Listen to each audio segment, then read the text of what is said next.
नमस्कार दोस्तों, आप लोग सब खुश होंगे, स्वस्थ होंगे, ऐसी आशा करता हूँ। दोस्तों, आज है 10 दिसंबर 2025 और दिसंबर के महीने में जहाँ बहुत सर्दी होती है मैदानी भागों में और शीतलहर भी चलती है, तो इसी शीतलहर और सुबह की गुनगुनी धूप के साथ मैं शुरुआत करता हूँ आज के अपने ब्लॉग की। दोस्तों, पिछले ब्लॉग में मैंने आपको बताया था कि उत्तर प्रदेश, पश्चिम उत्तर प्रदेश के मैदानी भागों में जनजीवन कैसा होता है, कैसी रफ्तार भरी, भागदौड़ भरी ज़िंदगी होती है लोगों की। तो वहीं दोस्तों, आज इसी पे कुछ और बात करूँगा आगे। जहाँ दोस्तों एक और हमारे समाज का एक तबका जो है काफ़ी पैसे वाला है, उसके पास बाप दादा के ज़माने से चली आ रही कई बीघा ज़मीन है, खेती के साधन है, रोज़गार है, पैसा है।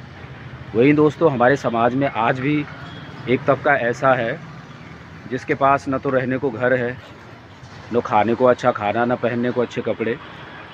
तो वो सब देखने को दोस्तों हमें अपने उत्तर प्रदेश में मिलता है। पहाड़ों की अगर मैं बात करूं दोस्तों, तो पहाड़ों पे हमारे जो गरीब लोग भी होते हैं उनके पास कम से कम 2 वक्त की रोटी खाने को होती है, रहने को टूटा फूटा चाहे झोपड़ी का ही घर होता है, लेकिन होता है। यहाँ दोस्तों मैंने काफ़ी विविधताएं देखी उत्तर प्रदेश में। जब मैं सड़कों से यहाँ गुजर रहा था कल, तो कई ऐसे मैंने शाम को बच्चे देखे जो अपनी एकदम 7-8 साल की उम्र में ही दुकानों पे बैठे हैं। मजबूरन कोई कचरा बीनने को मजबूर है, कोई कूड़े के ढेर से बोतलें उठा रहा है, कोई दुकान पे काम कर रहा है, कोई रेहड़ियाँ लगा रहा है सड़कों के किनारे। तो राइट टू एजुकेशन एक्ट 2002 आने के बाद भी अगर हमारे देश में शिक्षा व्यवस्था ऐसी है तो बड़ा दुख होता है दोस्तों, रोना आता है। कमेंट बॉक्स में दोस्तों कमेंट ज़रूर कीजिएगा, क्या आप मानते हो इस शिक्षा व्यवस्था और ऐसी गरीबी और ऐसे दिन देखने को कौन मजबूर करता है इस आबादी को। ऐसे भी हमारे समाज में बच्चे हैं जिनके सर के ऊपर सिर्फ उम्मीदों का आसमान है दोस्तों, और कुछ नहीं है। देख के सोच के बुरा लगता है। अपने स्तर से हम जितना हो पाए उनके लिए करते हैं, लेकिन कहीं ना कहीं समाज उन्हें कई तरह के दबाव डालता है, जिससे ये बच्चे बहुत कम उम्र में अपराध की दुनिया में चले जाते हैं। और पश्चिमी उत्तर प्रदेश हमारा अपराधों के लिए भी बहुत फेमस है, ये बताना सही होगा शायद यहाँ पे, क्योंकि सबसे ज़्यादा अपराध होते हैं आज भी हमारे प्रदेश में, उत्तर प्रदेश में, यहाँ ये पश्चिमी उत्तर प्रदेश में होते हैं। तो दोस्तों मेरा ये मानना है कि कोई भी व्यक्ति जन्म से अपराधी नहीं होता, अपराधी उसे बनाता है समाज, उसकी परिस्थितियाँ। शिक्षा व्यवस्था का तो अपना अलग योगदान होता ही है, लेकिन अगर जिस उम्र में उसे किताबें और पेंसिल, कॉपी, स्लेट हाथ में पकड़नी चाहिए, उस उम्र में अगर वो हथियार हाथ में पकड़ेगा, खेती करेगा, मजबूरी में व्यवसाय करने में मदद करेगा परिवार को, तो कहाँ से उसकी सही परवरिश होगी, सही पालन पोषण होगा। तो दोस्तों ये सब देखने को मिलता है। तो आज के ब्लॉग के माध्यम से अपने दिल के विचार आपने से रखने थे, ये मैंने आपसे रखे। और दोस्तों जब भी ऐसा कभी मन करता है तो मैं मन की बात आपको बता देता हूँ। ब्लॉग तो सभी लोग बनाते हैं और ब्लॉग के माध्यम से कई लोगों को वो पसंद भी आते हैं, लेकिन कभी कभी कुछ बातें होती हैं जो दिल को छू जाती है और एक सवाल हमारे जहन से करती है, हमारे दिमाग से, कि इसके लिए आखिर ज़िम्मेदार कौन है। दोस्तों उन बच्चों की तस्वीरें तो आपको नहीं दिखा पाऊँगा और न ही उनका काम दिखा पाऊँगा जो कचरा बीनते हैं, कूड़ा बीनते हैं, काम करते हैं, 2 वक्त की रोटी के लिए किसी के दरवाजे पे खड़े होते हैं। लेकिन जब देश हमारा एक और इतना विकसित हो गया तो वो कौन सी चीज़ है या वहाँ कहाँ हमें कमी रह गई जो ये बच्चे आज भी उसी परिस्थिति में हैं। और वो दोस्तों 1-2 बच्चे नहीं हैं, ऐसे मैंने सैकड़ों बच्चे यहाँ देखे।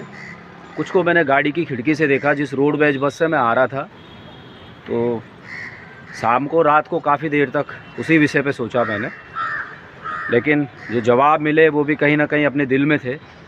आप भी जानते हैं उसके लिए कौन जिम्मेदार है। तो आइए दोस्तों प्रयास करें अपने स्तर से इनके लिए जितना कर सकते हैं।